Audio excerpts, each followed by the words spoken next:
Hello students, very very good morning. चलिए, and आप सबको दिवाली की बहुत बहुत शुभकामनाएं। कल जो है वो दिवाली है, इसलिए थोड़ा सा काम था तो मॉर्निंग में आपकी क्लासेस को थोड़ा सा हमने लेट कर दिया। एंड आज आपकी क्लासेस होंगी, उसके बाद जो है आपकी क्लासेस जो है फिर मंडे से लगेगी, है ना। और क्योंकि आपका सिलेबस ऑलमोस्ट हमने खत्म कर दिया है, चाहे एचपी जीके हो गया, इंडियन जीके हो गया, कोई भी सब्जेक्ट है उनका कंप्लीट सिलेबस आपने यानी हमने आपको करवा दिया जितनी हमने आपको थ्योरी करवानी थी। यानी और आपको प्रीवियस के 10 ईयर के मॉडल टेस्ट पेपर भी ऑलरेडी हमने दे दिए हैं, तो अब आप सेल्फ स्टडी भी कर सकते हैं। तो जितने भी डाउट होंगे वो आप मेंशन कर सकते हैं। दिवाली की थोड़े दिन के लिए आपको हॉलीडे दिया जा रहा है, लेकिन हॉलीडे सिर्फ हमारे लिए है, आपके लिए नहीं है। आपको पढ़ना पड़ेगा जितने भी क्वेश्चंस हैं, और ये क्वेश्चंस भी ऑलरेडी सॉल्यूशन प्रेजेंट है सबका। जितने भी क्वेश्चंस आपको करवाए गए हैं, चाहे प्रीवियस ईयर के हो गए, चाहे उससे पिछले साल के हो गए, वो सारे के सारे क्वेश्चन जो है आपके पास ऑलरेडी प्रेजेंट है। ठीक है। हाँ, तो आप अच्छे से अपनी स्टडी कीजिएगा। गुड मॉर्निंग अंकिता जी, good morning Diksha ji, very very good morning. चलिए, तो कुछ क्वेश्चंस करेंगे आज, फिर हम मिलेंगे मंडे से कुछ क्वेश्चंस, क्योंकि 2-3 दिन का गैप हमें भी चाहिए होता है ताकि आपके टेस्ट पेपर बना सकें। एंड जितना मटेरियल देना था वो आपको दे दिया, बाकी जो नया मटेरियल होगा वो हम एक न्यू फॉर्म में बनाएंगे, और मंडे से फिर अपनी तैयारी को फिर से शुरू करेंगे, है ना। उसके में पेपर तो हमने कर लिए प्रीवियस ईयर के, तो जो प्रीवियस ईयर के अलावा और क्वेश्चन आ सकते हैं उनको स्टडी करेंगे। तो मैं आपको कहूंगा कि 2012 से लेकर 2024 तक जितने भी आपके पास पेपर आए हैं, उन सभी को अगर स्टडी करोगे तो आपका पेपर आधा वहीं से निकल जाएगा, यानी 50-60 नंबर तो आपके प्रीवियस ईयर के पेपर से ही बन जाते हैं। तो प्रीवियस ईयर के क्वेश्चंस को कभी भी मिस मत करना। ठीक है, okay. Good morning Madhu ji. चलिए, तो फर्स्ट क्वेश्चन क्या बोलता है हमारे पास। द मैन ऑफ सॉरी, मास है आपके पास ना। The mass of a man standing on a lift is 60 kg. What is the weight when he is standing on lift which is moving upward with acceleration 4.9 meter per second? याद कीजिए, इस question को कब हमने किया था। Newton का जब हमने थर्ड लॉ आपके पास स्टडी किया था, उसमें हमने इस क्वेश्चन को आपके पास जो है वो स्टडी किया था, है ना। याद है। यानी कोई भी ऑब्जेक्ट जब ऊपर की तरफ को चलता है और वो एक्सरलेट करता है तो वेट इंक्रीज करता है ना। यानी जो आपके पास आर की वैल्यू आई थी, यानी जो एपरेंट वेट आपके पास है वो क्या आया था, एम जी प्लस ए। इसी तरीके से आया था। तो एक्सलेशन ड्यू टू ग्रेविटी तो आपको पता है 9.8 होती है। 4.9 के साथ वो एक्सरलेट कर रहा है आपके पास, और मास उसका आपके पास 60 दिया हुआ है ना। तो कितना हो जाएगा ये देखो, 8 + 9, 9 दूनी 18 यानी 7, और 9 × 4 = 13, है ना, 1 = 14। तो इतना बन गया इंटू 60, और यहां से एक को हटाएंगे तो जीरो। यहाँ पे आगे 147 इंटू 6 इतना आएगा। This will be around equal to 882 kg, है ना। एकदम इजी क्वेश्चन है आपके पास। Very good. नेक्स्ट है हमारे पास, which of the following has which of the following radiation has the least wavelength. Wavelength पूछ रहा है आपके पास, अल्फा, बीटा, गामा या एक्स रेज। तो आपके पास ऐसी कौन सी वेव है जिसकी जो वेवलेंथ है वो सबसे कम होती है। पढ़े हमने, इलेक्ट्रोमैग्नेटिक स्पेक्ट्रम हमने पढ़ा था, है ना। यस, एकदम राइट आंसर है गामा रेज की। ठीक है, उसकी पेनिट्रेशन पावर सबसे ज्यादा होती है। टू टू गेट 3 इमेजेस, आपको 3 इमेजेस चाहिए of a single object, one should have 2 plane mirror. 2 plane mirror के बीच में कितना एंगल होना चाहिए, तो पढ़ा था हमने, n इज इक्वल टू 360/θ-1, है ना। तो आपको क्या चाहिए, 3 इमेजेस चाहिए। तो एंगल डाल के ये 3 डाल दो, 3 = 360/θ-1, ऐसे हो जाता है आपके पास, है ना। तो -1 उस साइड जाएगा तो 2 ही बनाएगा आपके पास। ठीक है, ऐसे 1 इस साइड चले, प्लस बन गया तो 4 बन जाएगा। क्लियर। या जैसे 360 को अगर आप इस साइड लेके आए, this will be equal to 3/360, ऐसे this will be equal to 12, और ये घूम फिर के कितना आएगा 90 डिग्री, है ना। ये 90 डाल के चेक कर लो, ये 4 बनेगा ना, और ये 3 आ जाएगा इसका आंसर। ठीक है, आप रीअरेंज कर सकते हो आराम से, इसके आंसर आपके पास आ जाते हैं। ठीक है। Torque acting on electric dipole in a uniform electric field is maximum if the angle between rho and E is। अब दो ही हो सकते हैं ना आपके पास, या तो cos के साथ आता है या तो sin के साथ आपके पास आता है। तो क्या बोलते हैं आपके पास कोई भी टॉर्क होता है, फॉर्मूला क्या होता है आपके पास, torque is equal to rho E sine of theta होता है ना। और आपको पता है या तो 0 के ऊपर होगा या 90 के ऊपर, क्योंकि साइन और कॉस इन्हीं के बीच में आते हैं। तो आपको पता है साइन 91 होता है, यानी मैक्सिमम चाहिए तो आपको 90 के ऊपर उसको रखना पड़ेगा, है ना, यही पूछ रहा है ना। तो कितना होना चाहिए आपके पास, 90 होना चाहिए। ठीक है, आसान सा क्वेश्चन है। देखो नेक्स्ट है हमारे पास, the time taken by a alternating current of 50 hertz in reaching from 0 to maximum value will. क्या बोलते हैं आपके पास, जैसे आपके पास कोई अल्टरनेटिंग करंट है, उसे कहां पहुंचना है, उसे पहुंचने आपके पास रीचिंग 0 टू मैक्सिमम। ठीक है, तो आपके पास कितना जो है वैल्यू, यानी कितना टाइम उसको लगेगा वहां तक पहुंचने के लिए।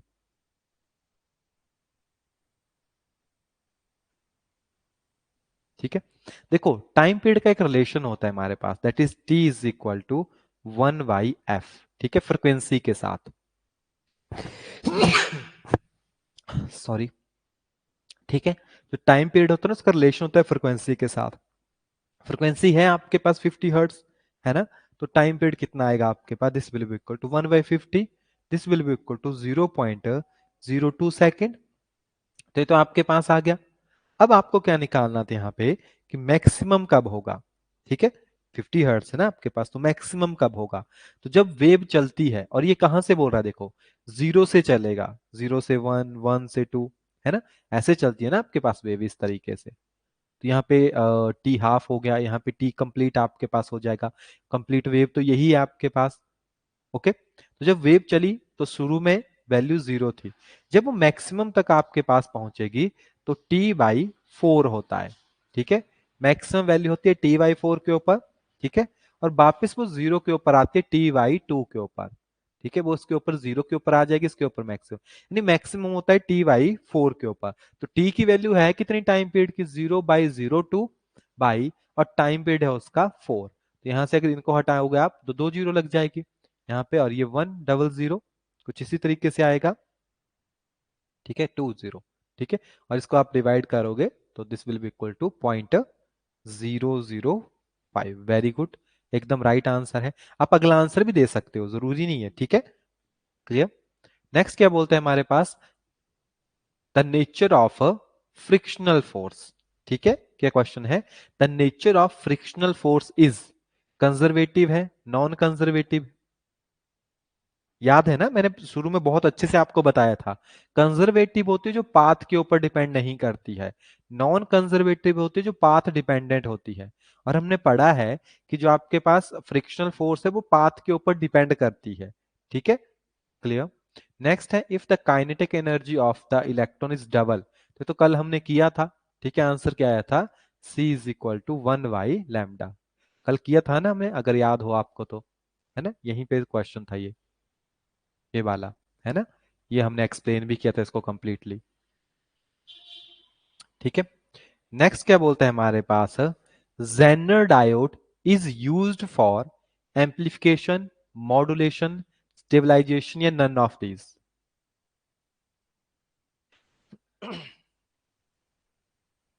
तो जो बेसिकली जेनर डायोड्स होती हैं उनको एज ए स्टेबलाइजर यूज किया जाता है, जो वोल्टेज होती है ना उसको स्टेबलाइज करने के लिए जो जेनर डायोड होती है उसको यूज करते हैं। ठीक है, नेक्स्ट क्वेश्चन है आपके पास, radius of one arm of hydraulic lift is 4 time of radius of the other arm, what force should be apply on narrow arm to lift 100 kg। और ये क्वेश्चन बहुत आसान क्वेश्चन है, ऑलरेडी हमने आपको इसको पहले भी करवाया था, पढ़ा था हमने, अगर याद हो आपको तो। हमने क्या बोला था, प्रेशर के साथ देखा था, है ना, यानी pressure one always equal to होता है प्रेशर टू के। प्रेशर होता है आपके पास force upon area is equal to, यानी F1 A1 मान लो, और फोर्स अपॉन एरिया यानी F2 A2 मान लो, इसी तरीके से होता है। और मान लेते हैं अगर हाइड्रोलिक लिफ्ट है तो गोल टाइप का होता है ना, ऐसे जो लिफ्ट होती है वो आपके पास गोल टाइप की होती है, यानी πr² करके हम रिप्रेजेंट कर सकते हैं। तो πr1 πr2, ठीक है, पाई तो कट जाएगा, तो R1 R2 ही रहेगा इसकी जगह। ऐसे डाल सकते हैं ना, F1 R1 का square is equal to F2 by R2 का स्क्वायर। कोई बहुत बड़ी बात नहीं है, जस्ट इसको रीअरेंज करना है। ठीक है, क्या बोलता है, radius of the one arm of the hydraulic lift is 4 time of the radius of the other. अगर जो मान लो R1 है आपके पास, तो R2 कितना है, 4 टाइम है। तो अगर ये 4 हो जाएगा, 4 टाइम, 4 टाइम ऑफ R1, तो इसकी वैल्यू क्या बनेगी, R1 और 4 का स्क्वायर हो जाएगा 16, यानी 16 R1 का स्क्वायर बनेगा। ठीक है, बाद में R1 तो R1 को भी काट देगा ना आपके पास। ठीक है, क्लियर। तो F क्या है आपके पास, एक्चुअली फोर्स है। कितनी फोर्स आपके पास वहां पे क्रिएट हो रही है। What force should be apply on narrow arm to lift 100 kg load. अब बोलता है कितनी फोर्स की उसको जरूरत है कि वो 100 kg को भी आपके पास क्या कर सके, लोड कर सके। ठीक है, ठीक है। फोर्स क्या होता है, mass into acceleration due to gravity. The force is equal to, यानी एक्सेलरेशन मान लेते हैं, नॉर्मल एक्सेलरेशन है आपके पास, तो 100 इंटू 9.8 मीटर पर सेकेंड, तो this will be equal to 980 newton. तो फोर्स भी आ गया आपके पास 980, तो एफ की वैल्यू क्या आ जाएगी, 980 बाई 16। तो यहां से कट जाएगा, this will approximately equal to 62। ठीक है, 62 के अराउंड आएगा। वेरी गुड, वैसे पहले ही आंसर दे दिया है सभी ने। ठीक है, हमने पढ़ा था ना पास्कल लॉ, पास्कल लॉ में इस टर्म को हमने स्टडी किया था। If a convex lens of focal length 80 centimeter and concave lens of focal length 50 centimeter combine together, what is the resulting power? अब पावर तो आपको पता है P1 प्लस P2 ही होती है। जब कॉन्वेक्स की बात आती है तो पावर पॉजिटिव में आती है। ठीक है, और जब कॉनकेव की बात आपके पास आती है तो पावर जो वो नेगेटिव में आती है, क्योंकि कॉनकेव में वर्चुअल टाइम पे इमेजेस बनती है। तो अगर आप 80 माइनस 50 करो, और सर ये फोकल लेंथ दिया गया है, तो फोकल्स के साथ आपको निकालना पड़ेगा, यानी पावर होता क्या है 1/f, और इस सेंटीमीटर में तो ऊपर 100 भी आएगा। तो ऐसे होगा P इज इक्वल टू, अगर मैं पहली पावर निकाल दूं, P1 is equal to 100/f in centimetre, और P2 कितना होगा 100/f इन सेंटीमीटर, ऐसे आएगा। तो एक F कितना है आपके पास, अब नेगेटिव पॉजिटिव आप डाल सकते हो। जो आपके पास कॉन्वेक्स है उसके लिए फोकल भी तो पॉजिटिव ही होती है ना, तो इसमें 80 होगा प्लस का, और यहाँ पे माइनस होगा आपके पास ये, कितना हो गया, कितना दिया है 50, 50 दिया है। ठीक है, तो यहाँ से आप इसको कट वगैरह करके इसको सॉल्व कर सकते हो, क्योंकि देखो जो बड़ी वैल्यू है ना आपके पास, वो उसको छोटा कर देगा, तो यहाँ से चली जाएगी आपके पास। ठीक है, बाकी टोटल फोकल है ना, तो कंबाइन करके भी आ जाती है, जैसे 1/f is equal to 1/f1 plus 1/f2। तो इसको रीअरेंज करके क्या आता है आपके पास, F1 F2 by F1 plus F2। याद है ना, कभी भी दो चीजें हो तो एलसीएम लेके हम ऐसे सॉल्व कर देते हैं। ठीक है, तो F1 ले लो, कोई इशू नहीं है आपके पास, जैसे 5 - 8 करके इसको जूम कर लीजिए, तो 5 यानी कितना है 50 × 80 हो जाएगा, माइनस ही आएगा, एक वैल्यू आपके पास माइनस में है, अपॉन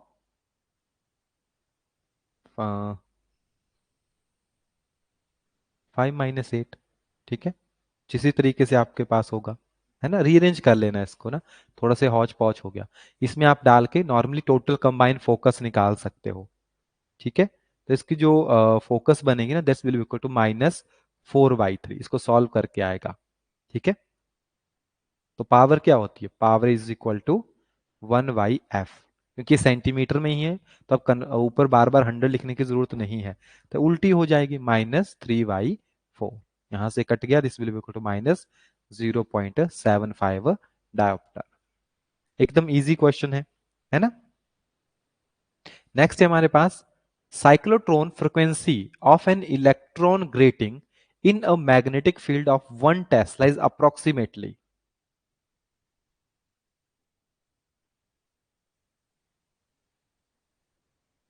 कितना होता है आपके पास, 28 GHz।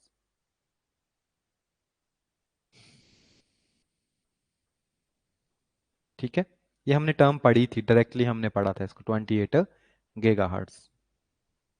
नेक्स्ट है हमारे पास, a current carrying small loop behave like a small magnet if A be its area and m its magnetic moment, the current in the loop will be. याद करो, कुछ हमने इस तरह के क्वेश्चंस को भी आपके पास स्टडी किया था, है ना, कंप्लीटली। तो क्या आया था आपके पास, current will be equal to M by A. क्या आएगा, current is equal to M by A. ठीक है, magnetic moment by area. Next है हमारे पास, if contact between football and leg last for 1/50 second, then the force act on the ball.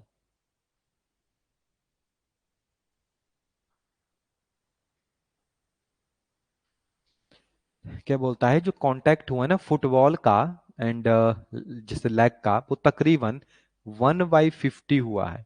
ठीक है, तो 1/50 को डिवाइड करेंगे तो ये क्वेश्चन हो सकता है, आधा आधा है क्वेश्चन ये। अब इतना ही है यहाँ पे तो, है ना।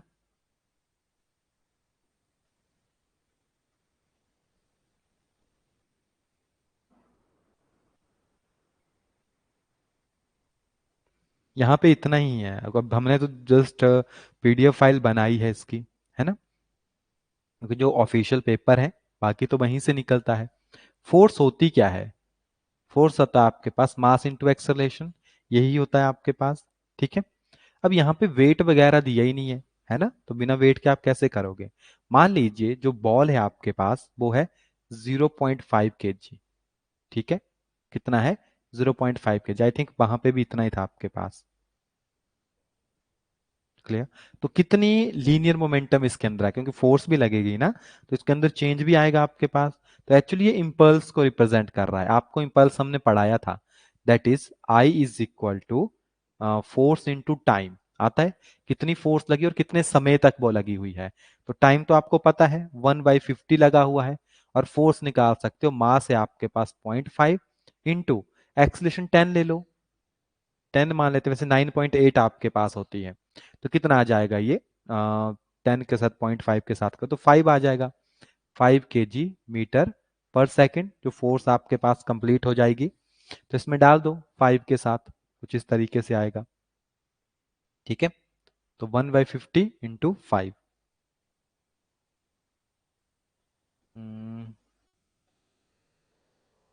सो that is the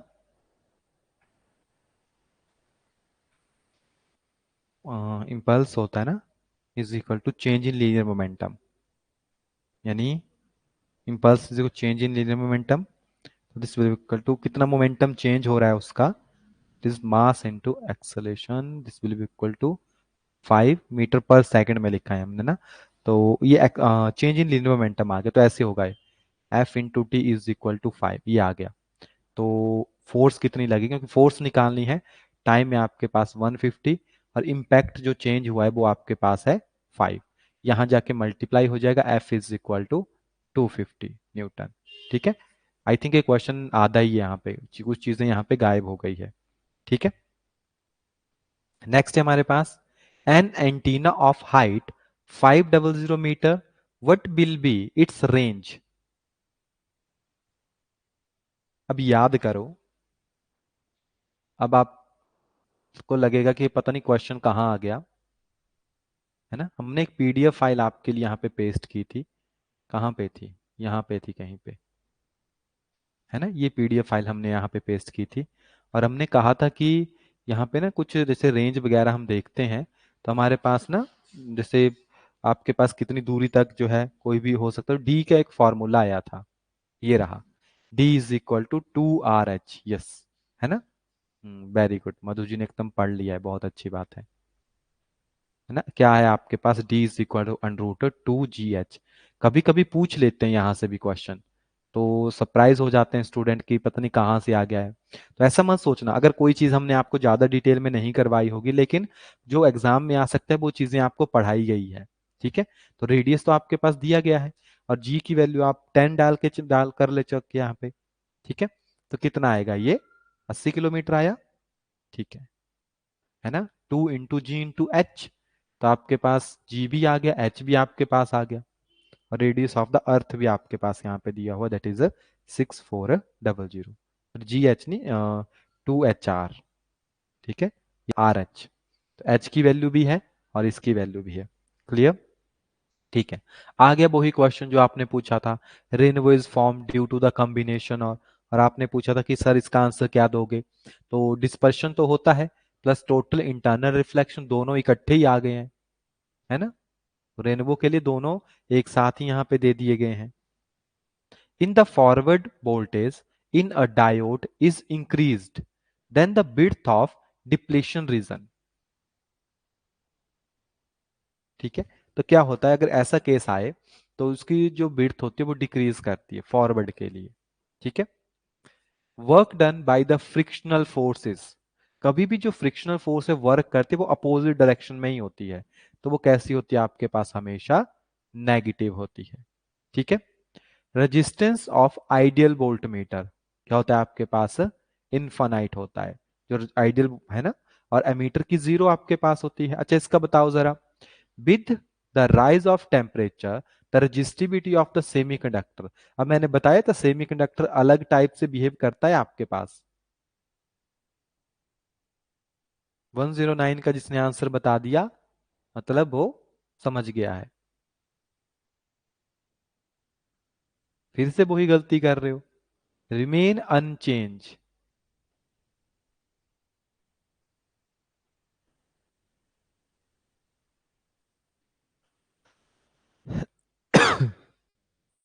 sorry, resistance, resistance तो वेरी करती है ना।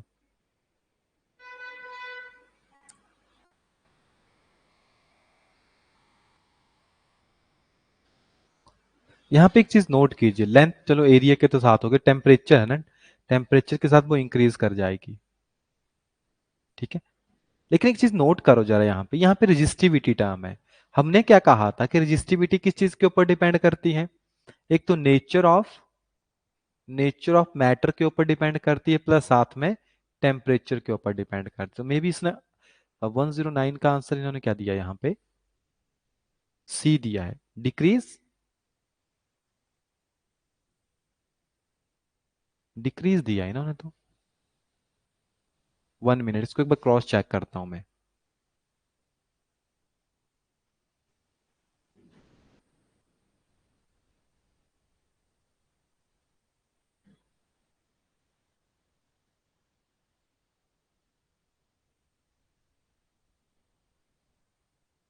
ठीक है ना। तो आप ना यहाँ पे डिक्रीज के साथ जाना, ये आई थिंक बताया भी नहीं है हमने। होता क्या है आपके पास, ये रजिस्टिविटी है, ठीक है, रजिस्टी यानी रेजिस्टेंस की बात की जा रही है। टेम्परेचर राइज होने के साथ इनकी कंडक्टिविटी बढ़ती है ना। थोड़ा सा मेरा भी समझने में थोड़ा सा इशू हो गया।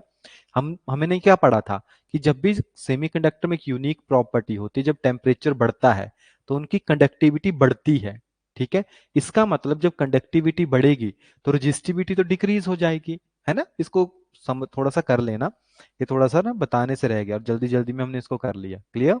तो क्यों हुआ आपके पास, क्योंकि कंडक्टिविटी बढ़ती है तो रेजिस्टिविटी अपने आप कम हो जाएगी। ओके। नेक्स्ट है हमारे पास a body moves from a position r1 2i minus 3j minus 4k meter to a position r2 3i minus 4j plus 5k m under the influence of a constant force f, the work done by the force। आपके पास यहाँ पे work done पूछा जा रहा है, दो position है आपके पास, है ना। अब दो पोजीशन के साथ यानी R2 माइनस R1, इसी तरीके से आपके पास ये आएगा, क्योंकि जब भी आपके पास कोई दो पोजीशन आते हैं तो आप R2 माइनस R1 करके उनको चेक कर सकते हैं। क्योंकि देखो ये कुछ ऐसे रिप्रेजेंट होता है कि एक सेंटर हो गया, है ना, या आपके पास R1 हो गया, R2 हो गया, तो ऑब्जेक्ट एक पर्टिकुलर पोजीशन के साथ अपनी जो पोजीशन है वो चेंज कर चुका है ना। फोर्स आपके पास दी गई है यहाँ पे 4i + j + 6k, और वर्क क्या होता है आपके पास, फोर्स इंटू डिस्प्लेसमेंट होता है। डिस्प्लेसमेंट यानी ऑब्जेक्ट यहां से लेकर यहां तक पहुंचा है तो कितना वो आपके पास वहां तक डिस्प्लेस करेगा। ठीक है। तो आप निकाल लो पहले, R2 माइनस R1 आएगा, बाकी फोर्स तो दिया ही गया है ना आपके पास, तो W फोर्स है 4i + j + 6k, और ना ये आपके पास और यहाँ पे आ जाएगा R2 माइनस R1। ठीक है, आई थिंक पहले भी स्टूडेंट्स ने इसको जो है किया हुआ है, तभी जो है वो फटाफट से इनके आंसर जो है वो दे रहे हैं। किया हुआ है आपने पहले भी? किया होगा पहले, तभी। कितना आया था इसका आंसर? 57। कर लेना, क्रॉस प्रोडक्ट ही तो है सिंपल आपके पास ना। ठीक है, तो यहां से निकल जाएगा ये वैल्यू जो आपके पास नीचे दी गई है ना, ये वाली। कितना है देखो, R2 यानी 3 है ये 1 बन जाएगा सीधा सा, यानी आई कैप। ये माइनस है, माइनस माइनस कितना होता है आपके पास? क्योंकि इनको आप क्या करोगे, यहाँ पे माइनस ही करोगे ना आपस में। ठीक है, तो this will be equal to, ऊपर कितनी वैल्यूज है इनकी? 4J। ठीक है, तो यहाँ पे आई आ जाएगा, यहाँ पे आपके पास -J, क्योंकि जब नेगेटिव करोगे तो ये बनेगा माइनस, ये बनेगा पॉजिटिव, और ये भी बनेगा पॉजिटिव। ठीक है, और ये बन जाएगा +9K, इस तरीके से। ठीक है, इतना आ गया इसका। चलो नेक्स्ट क्वेश्चन देखो।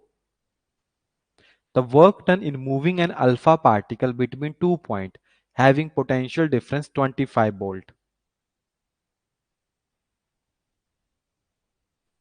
आपको यहाँ पे वर्क डन पूछा गया है, अब वर्क आता कैसे है? पढ़े हैं? पढ़ा था ना, चार्ज के साथ हमने बहुत सी चीजों को रिप्रेजेंट किया था। एनर्जी के फॉर्मूले हमने देखे थे, दैट इज W = QV। पढ़ा था ना, याद करो जरा। नाउ वैल्यू तो है आपके पास, तो क्यूब चार्ज है आपके पास। अल्फा पार्टिकल के ऊपर कितना चार्ज होता है? पॉजिटिव में होता है, 1.6 इंटू 10⁻⁻19। और कितना पोटेंशियल है आपके पास? 25। तो बस इसमें वैल्यूज को डाल लो, हो जाएगा आपके पास, है ना, 25 से 50 के आसपास आएगा। 25 है ना, इंटू, तो this will be around equal to 8 × 10⁻18 joule. ठीक है, तो सिंपली आप यहां से इसको कर सकते हो। नेक्स्ट है हमारे पास, a soap bubble is charged to a potential of 16 volt. Its radius is then double. The potential bubble now will be, क्या बोलते हैं, आपके पास चार्ज है उसके अंदर 16 का। ठीक है, तो पोटेंशियल का फॉर्मूला क्या होता था? V = 1/4 pi epsilon not Q/R। यही था, ये स्मॉल आर हमारे पास होता है। ठीक है, आपको निकालना था that is the potential in bubbles. तो जो भी वैल्यूज आपके पास दी गई हैं उसको डाल लीजिए। V की वैल्यू यानी पोटेंशियल है आपके पास 16, तो चार्ज यहां से आप निकाल सकते हो। ठीक है, if the charge potential 16, its radius is double, radius double कर दिया गया है। ठीक है, कितना है इसका आंसर? 8 वोल्ट। यस, 8 वोल्ट के आसपास ही आएगा, है ना। इसमें ना पहले क्यू की वैल्यू निकाल लेना, और आर डैश है आपके पास 2R। ठीक है, इसको R मान लो, ये 2R हो गया। बस वैल्यूज को कंपैरिजन करना है आपस में, आपके पास आ जाएगा। लास्ट में ऐसे आएगा V' = 16/2, this will be equal to, यानी कंपैरिजन वाले क्वेश्चन है। Sound wave of wavelength lambda travel in medium with speed of v, enter into another medium where its speed is 2v. Wavelength of sound wave in second medium is,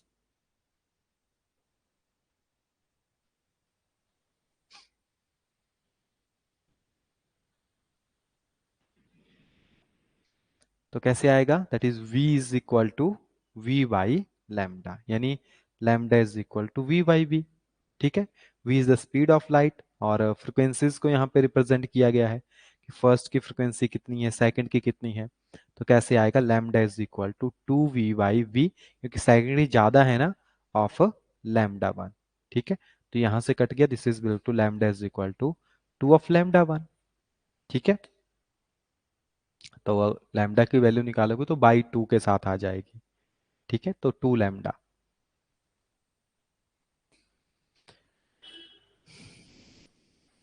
ionisation energy of hydrogen atom is,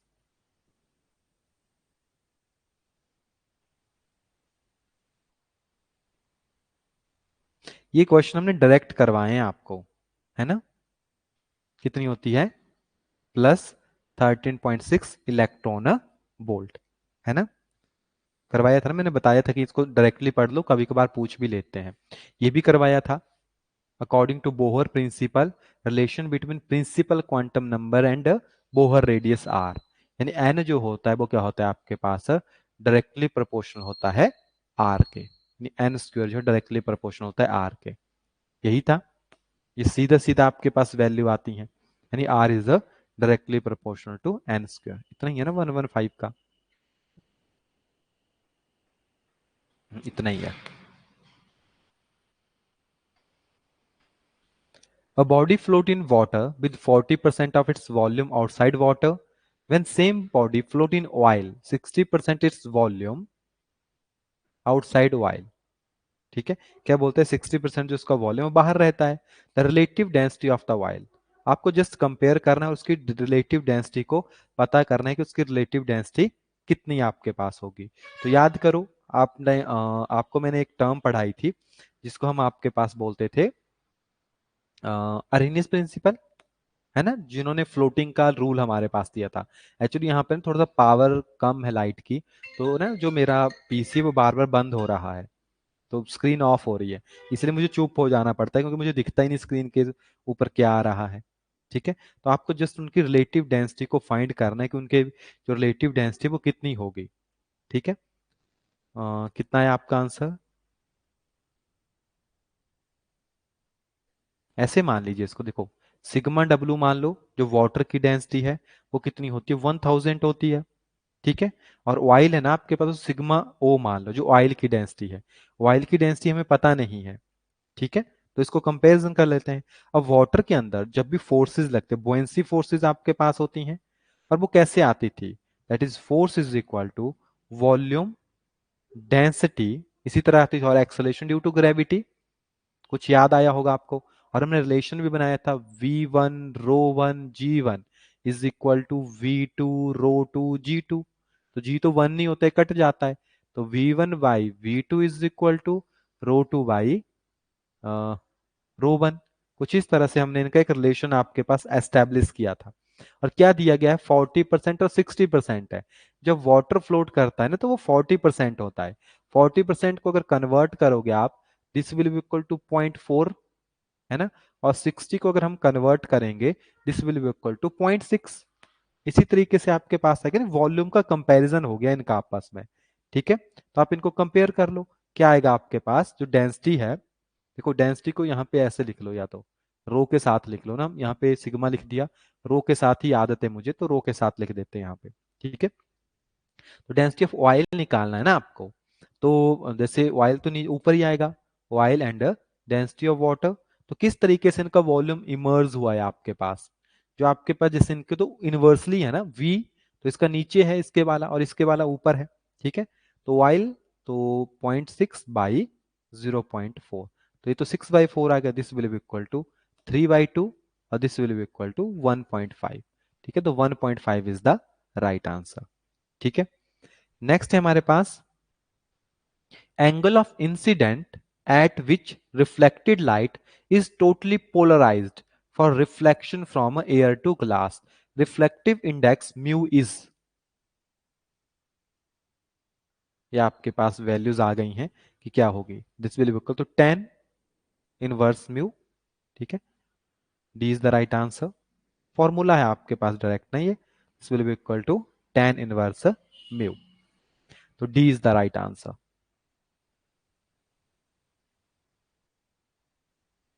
next है energy required to establish a current of 4 ampere in a coil of self inductance L is equal to 200 mH is।